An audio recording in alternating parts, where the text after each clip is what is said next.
మీకు ఈ కంటెంట్ నచ్చినట్లయితే లైక్ చేయండి మరియు షేర్ చేయండి। कवि ने कैसी मृत्यु को సుమృత్యు కహా హై। కవి గారు ఎటువంటి మరణమును మంచి మరణం అని చెప్పాను। జవాబు, कवि कहते हैं कि मनुष्य समय के अनुसार मृत्यु पाता है। కవి గారు ఏమంటున్నారంటే మనిషి సమయానుసారము మృత్యు పొందుతాడు। इसलिए उसे मृत्यु से डरना नहीं चाहिए। కాబట్టి మనిషి మృత్యువుకు భయపడకూడదు। जो व्यक्ति केवल अपने लिए जीता है वह पशु के समान है। ఏ వ్యక్తి అయితే తన కోసం జీవిస్తాడో అతను పశువుతో సమానం।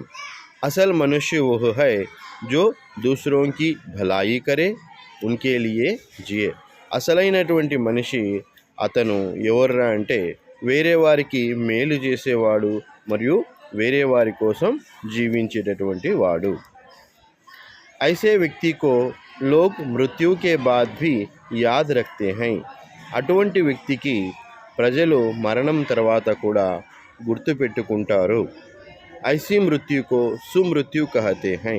ఇటువంటి మృత్యువును ప్రజలు ఎప్పుడూ కూడా గుర్తుపెట్టుకునేటటువంటి విధంగా మరణించినటువంటి మృత్యువును మంచి మృత్యువు మంచి మరణము అని అంటారు అని కవి తెలియజేస్తున్నారు।